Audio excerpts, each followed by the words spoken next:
Байланышта Санчо Бей каналы. Бүгүн болгон окуядан алынган Ричард Джоуэлдин күнөөсү аттуу тасманы көрөбүз. Чогулган элди жарылуучу заттан куткарам деп тобокелге барып, бирок кылган иши үчүн өзү күнөөлүү болуп аны камаганга аракет кыла башташат. Даяр болуп калсаңыздар баштай берели.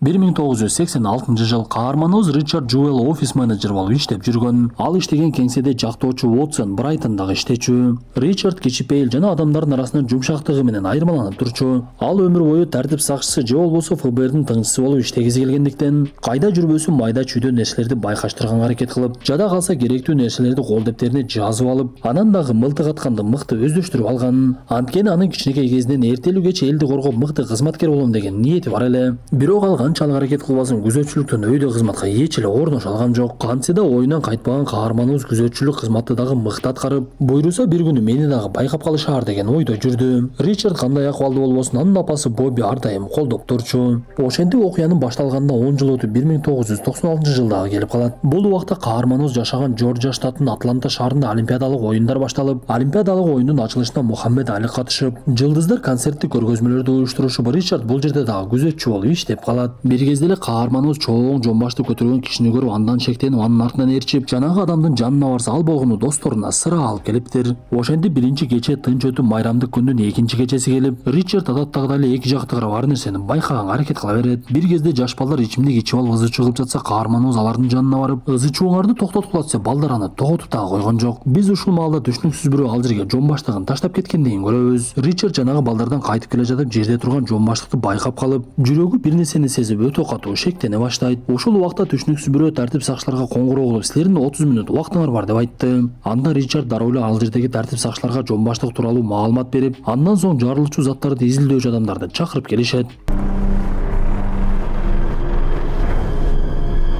Көрсө ал жерде Ричард шектенгендей чындап эле жарылуучу зат бар экен. Анда буга чейин каарманыбыздын сөзүнө ишенбей жаткан тартип сакчылар андан кечирим сурап, ызы чуу болуп баштаганын ал жердеги ФБРдин тыңчысы Том Шоу дагы байкап калат. Анда тартип сакчылар дагы күзөтчүлөр дагы адамдарды ал жерден четке чыгара баштаган кезде, арадан 30 мүнөт өтүп кетти деп айтып, баштыктагы зат жарылып кетет.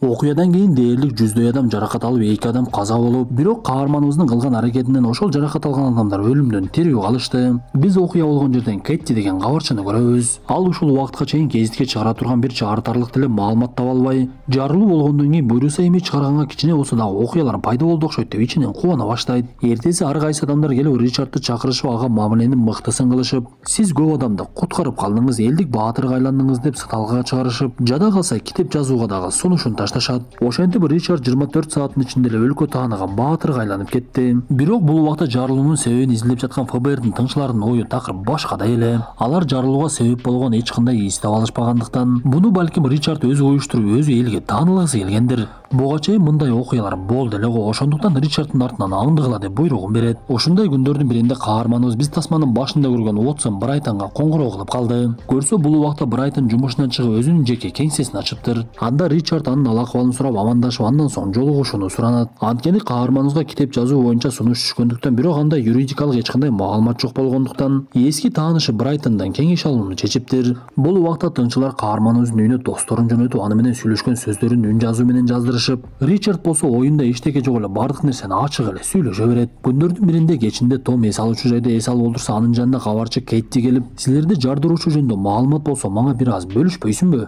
Мен дагы өзүмдүн денемди сени менен бөлүшөйүн деп эле аны алдай баштайт. Аял дегенде адашасың, акылдан дегендей Том дагы Кеттиге алданып өзүнүн маалыматын берип салат. Анда Ричарддын башкы шектүү экендигин уккан Кетти аябай кубанып, өзү убадалаган нерсесин Томго берген соң дароо эле кеңсесине жөнөп кетет. Ал башчысына кирип, бул маалыматты гезиттин биринчи бетине чыгарышыбыз керек. Мен айтып жаткан маалымат так экендигине кепилдик берем деп башчысын көндүрүп, гезиттин башкы бетине Ричард Джоуэлду күнөөлүү деп жазып чыгышат. Ошентип кабарчы Кетти бирөөнүн тагдырын ойлобой эле өзүнүн кадыр баркы үчүн ушул жолго барып койду. Гезит чыккандан кийин тыңчылардын башчысы жини келип, силер эмнеге маалыматты сыртка чыгарып жибердиңер деп урушуп, эми Ричардты суракка чакырганга туура келет, ушул маселени чечкиле деп буйругун берет. Ошентип баатырга айланган каарманыбыз бир замат эле элдин душманына айланып калат. Бир кезде эле анын үйүнө ФБРдин тыңчылары келип, өздөрү менен алып жөнөшүп, биз сизди суракка чакырбайбыз. Болгону кылган ишиңизди айтып берсеңиз видео тасмага түшүрүп алалы. Анткени ошондой кырдаалдарда кандай кыймылдарды кылыш керек экендиги тууралуу бизге дагы маалымат керек. Колуңуз бош болсо биз менен жүрүңүз деп каарманыбыздын өзүнүн макулдугу менен кеңсесине алып жөнөшүп, сиз биринчи бизге кол коюп бериңиз деп эле кагазды берип кол койдура башташат. Ошондо гана Ричард бул жерде бир нерсе болуп жаткандыгын сезип калды окшойт. Анткени ага берилген кагаз чыныгы документ болчу. Анда Ричард дароо эле Брайтонго коңгуроо кылып болуп жаткан маселени толук түшүндүрүп, мен ФБРдин кеңсесиндемин десе Брайтондун жини келип сен эмнеге ал жака бардың? Алар сенен шек санап жаткандыгын түшүнбөдүңбү? Гезит окусаң болбойбу? Эч нерсеге кол койбо жана алардын суроолоруна жооп бербе деп кыйкырат. Сейчас же выпустите его.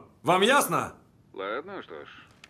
Ошентип Ричарддын шектелгендиги жөнүндө маалымат калың журтка жетип, кабарчылар топтолуп, Кыргызстанда элдер Нурлан Мотуевди ар тараптан тааныгандай эле Ричардды дагы ар тараптан тааный башташат. Ошентип каарманыбыздын жашоосу чындап эле тозок айланды окшойт. Кечинде Брайтон ал жерге келип Ричардга жолугуп, анын апасы менен таанышып, мүмкүнчүлүк болсо мен Ричард менен сүйлөшүп алайын деп аны менен бетме бет сүйлөшө баштайт. Брайтон Ричардга ачык суроолорду берип, мен чындыкты билбесем сага жардам бере албаймын. Ошондуктан сага ачык суроо берейин, сен чындап эле жанкечтисиңби? Бул бомбаны сен койдуң беле десе, каарманыбыз таң калып, сизди мага жардам берет десе мени күнөөлөп жатасыз го. Менин эч кандай күнөөм жок. Мен жанкечти эмесмин деп жооп берет. Анда жактоочу мындан соң унаасына түшүп кетип бара жатса, анын унаасына кабарчы Кетти чыгып алыптыр. Ал Брайтонду сөзгө тартканга аракет кылып, менин сизге бир-эки суроом бар эле. Ошолорго жооп берип коюңузчу. Көп убактыңызды албаймын десе, жактоочунун жини келип унаамдан тезирээк түшкүнүң деп эле куулап жиберет. Арадан күндөр өтүп, Брайтон Ричардды коргош аябай эле оор экендигин түшүнө баштайт. Анткени ал ушул убакытка чейин жалгыз апасы менен жашап, буга чейин тартип сакчысы болуп дагы иштеп жүрүп, туура эмес иши үчүн жумушунан айдалып, ал аз келгенсип кыска мөөнөткө камалып дагы чыгыптыр. Анан дагы Ричарддын үйүндө аябай көп курал жарагы бар экен. Курал жарактардын бардыгы мыйзамдуу болгону менен кандайдыр бир деңгээлде шек жаратышы мүмкүн. Мындан дагы орчундуусу, Ричард 2 жылдан бери мыйзамдуу салык төлөбөй жүргөн болот.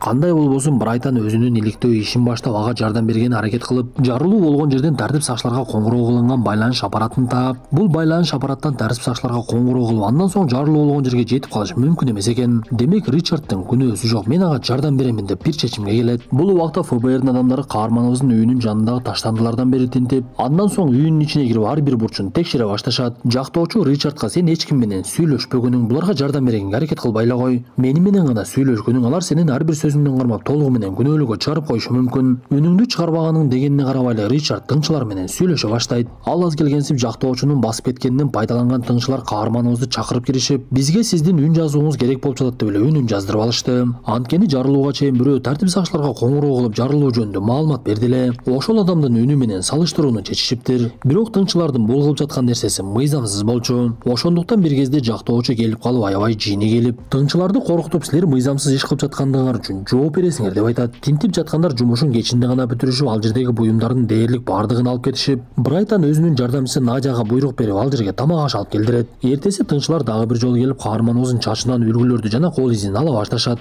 Мындан соң Брайтон Ричардга жини келип, сен эмнеге эле буларга жардам бергенге аракет кылып жатасың? Алар сени күнөөлүүгө чыгарышып, камап өлүм жазасына тартканга аракет кылып жатат. Сен болсо алардын айтканына көнө бересиңби деп эле уруша берет. Бир маалда эле ал жерге Брайтондун жардамчысы Надя келип аларга бир маалыматты берди. Көрсө тыңчылар алардын үйүнө өн угузуучу аппаратты орнотуп коюшуптур. Тыңчылар бир күнү Ричарддын досу Дэйв Детчести кармап кетишет. Анда Дэйв Ричардга келип болгон окуянын бардыгын айтып берип, тыңчылар аны эмне үчүн кармагандыгын дагы түшүндүрүп берет. Көрсө алар буга чейинкидей кылып Дэйвге дагы угузуучу аппаратты орнотуп, Ричард менен сүйлөштүрүп ар кандай маалыматты алып алууну каалашыптыр. Анан дагы жарылууну Ричард жалгыз кыла албагандыгын түшүнүшүп, анын шериги бар деп күмөндөшүп, ошол досу Дэйвден дагы шек санап жатышкандыгын айтып беришкен болот. Бирок досу тыңчылардын айтканына көнбөй, мен эч кандай угузуучу аппаратты такпаймын деп, Ричард менин досум, мен аны сатпаймын деп тыңчылардын айтып берген нерсесинин бардыгын Ричардга айтып берет. Муну уккан каарманыбыздын апасы болуп жаткан нерселерге такыр чыдай албай ыйлагысы келип, Ричард андан кечирим сурап, буйруса сабыр кылсаңыз бардыгы өтүп кетет деп апасын сооротуп коет. Мындан соң каарманыбыз жактоочусу менен бир жака жөнөп кетти.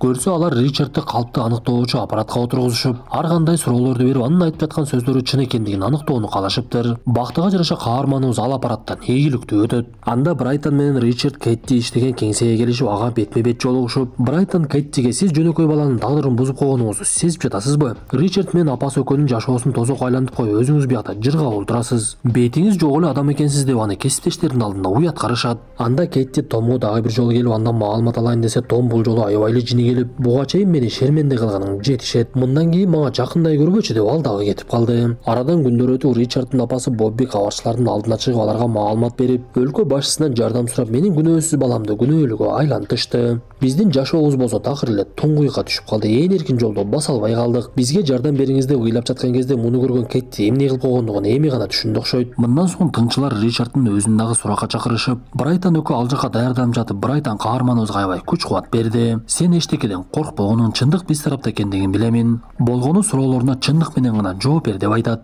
Никто в этой комнате ничем не лучше тебя, понимаешь?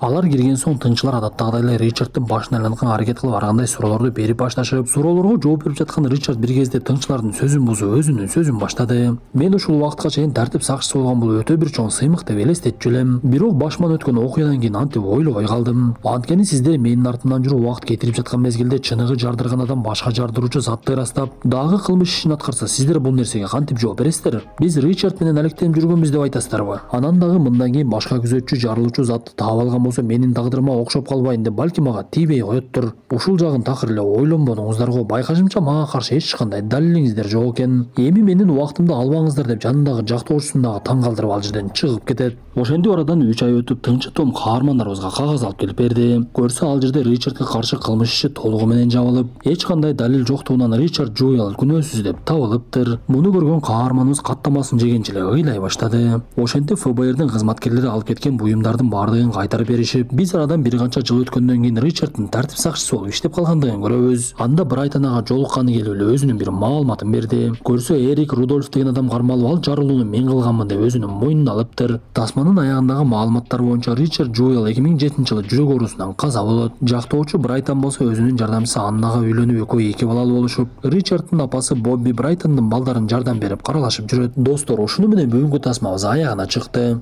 Тасма жакса мыкты белгисин басып оюңуздарды калтыра кетиңиздер. Анда эмесе кийинки тасмадан жолугушканча ден соолукту жакшы карап, бир нерсени анык билбей туруп эле бирөөнү жаман нерсеге күнөөлөбөйлү.